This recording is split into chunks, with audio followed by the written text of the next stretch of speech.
Alrighty, so Unit 5 Lesson 1 homework was pretty hefty. Alright, so let's go ahead and go over just exactly what happened here. Alright, says 3 line segments and a triangle are shown. Alright, so it says compare the triangle that was constructed with the 3 line segments. Alright, describe any similarities or differences. Alright, so compare the triangle that was constructed with the 3 line segments. So this triangle was made with these 3 line segments. Alright, so how can I compare that? Well, by first glance, I see this line segment is 1, 2, 3. And I see a side over here is 1, 1, 2, 3. So I know that this and this are congruent. Alright, they're equal. I see that this one is 1, 2, 3, 4. And I also see right here 1, 2, 3, 4. So that line segment and that side are congruent. They're equal. Oh, okay. What about here? This is where it gets tricky because it's a little slanted. This is where my handy dandy compass comes into play, or you could use a ruler. Doesn't matter. But it looks like that from here to here. You can see that how I have that there. All right. That should be the same distance from here to here. Oh, look at that. Perfect. So I know that this is congruent to that. Wait a minute. What is this? This is side, side, side. I know that. I can see it. So it says compare. So I can say that the line segments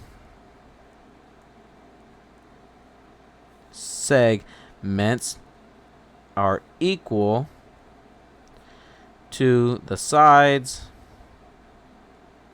of the triangle. I'm going to put triangle there. Abbreviate that. That was pretty easy.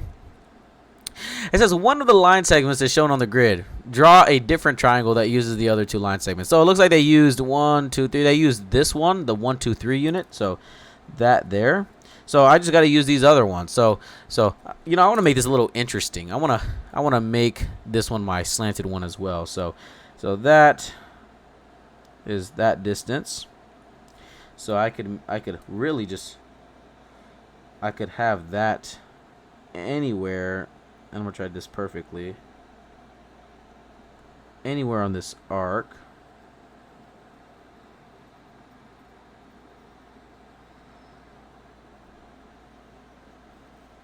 All right. But also we need to use the 4 one. So 1, 2, 3, 4. So I guess I'll use 1, 2, 3, 4. All right. So I use that one. All right, and look, I mean, look, we kind of already constructed that from here to there. It would have had to been somewhere on that arc. So I just use that third side here. All right, and look again, side, side, side. That's pretty cool. Pretty cool. Side, side, side. All right.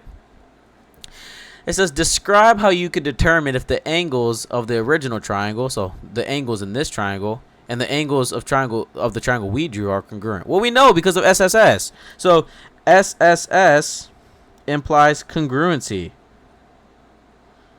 And if they're congruent, that means the angles are equal in measure. Equal in measure. All right, number 4 says complete the statement.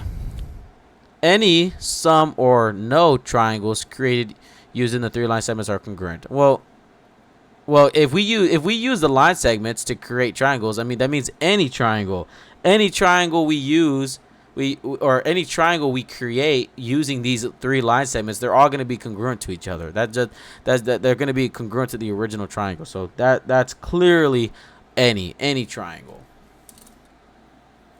Right? Makes sense. All right, 6 triangles are shown. All right, it says use patty paper, a blank sheet of paper. Okay, well, this is where I use this again. I'm going to use my trusty old compass. All right, to help me answer the following. So it says which, and I guess I can zoom in here because we're going to need all the space we can get. All right, it says which triangles have a side that has the same length as segment BR. So BR, and I know it's hard to see, but that's BR here. All right, so if I just measure BR. So B.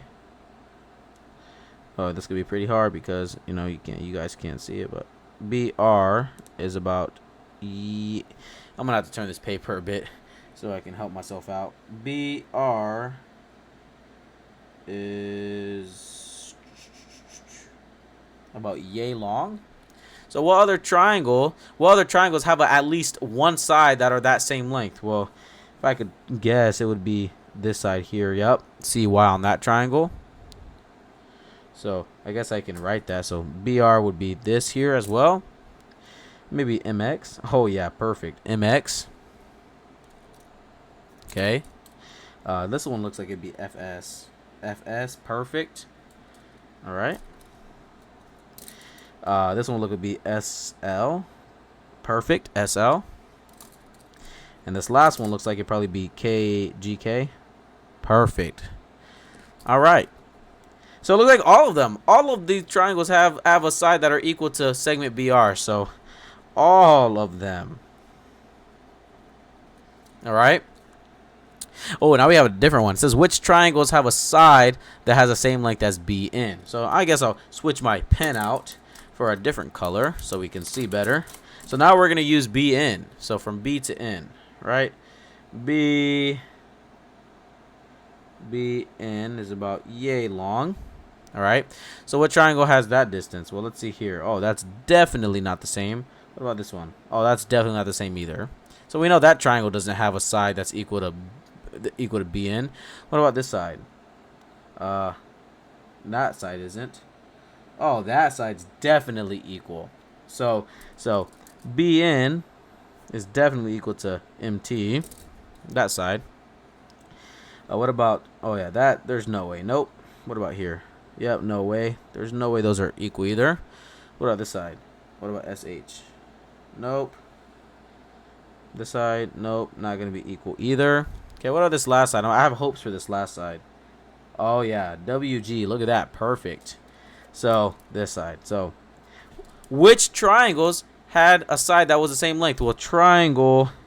What was that? MTX, and what triangle? Triangle KGW.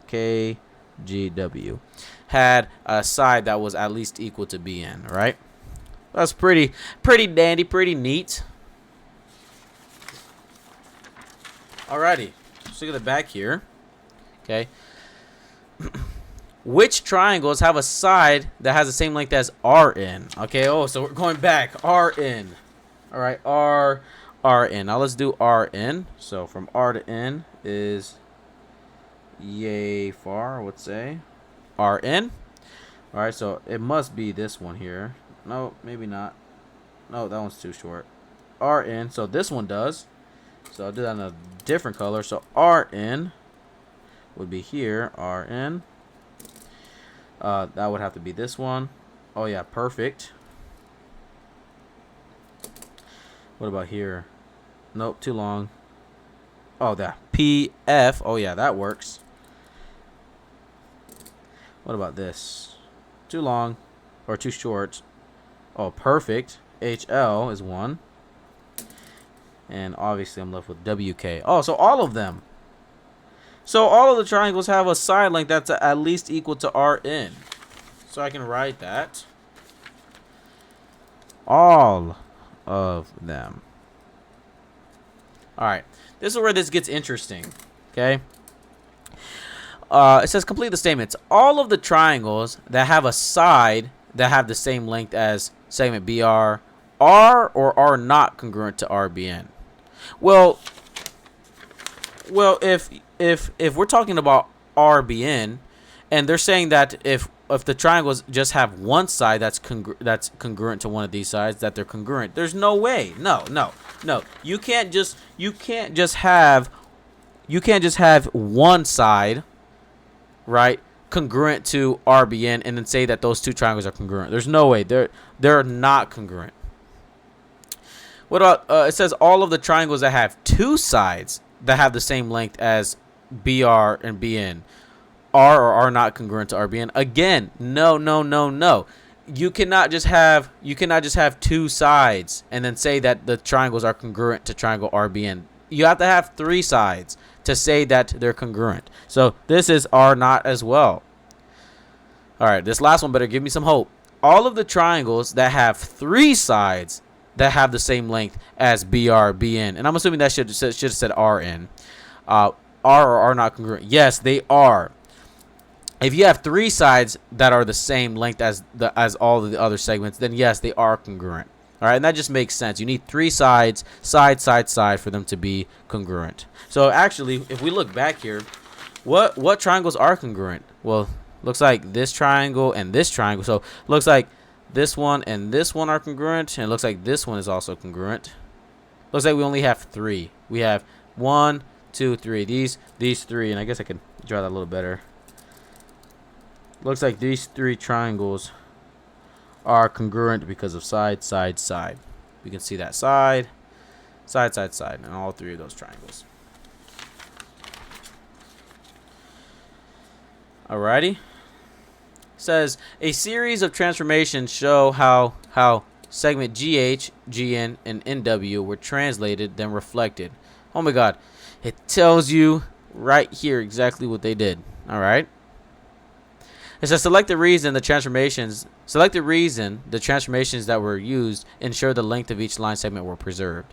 Okay, then transformation include a dilation. Well, again, they told us they translated, so they went boom, they translated that way, and then they just reflected over this line here. So we know that there's no way it'd be this, because obviously they didn't dilate anything. They didn't make anything bigger or smaller. The transformations were rigid motions. Yes, that's the only correct choice. There were rigid motions.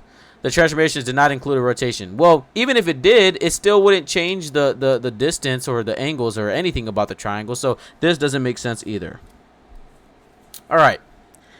Last but not least, it says complete the statements. The definition of congruence in terms of, I'm assuming they're talking about this, so we're missing, I would say rigid motions. Ensures that the triangles, right, that the triangles are congruent, right? Because if you perform rigid motions on a triangle or anything, it stays the same, because all of the blank of G and W, so all the sides are congruent to all of the corresponding other sides, right? The 2 triangles are obviously congruent. This shows the, oh, well, I mean, if this side are all congruent, then that means SSS. The SSS congruence postulate is true. And that's it. I mean, that's pretty much it. So it's all self-explanatory. All right, and that's a wrap for Unit 5, Lesson 1 homework.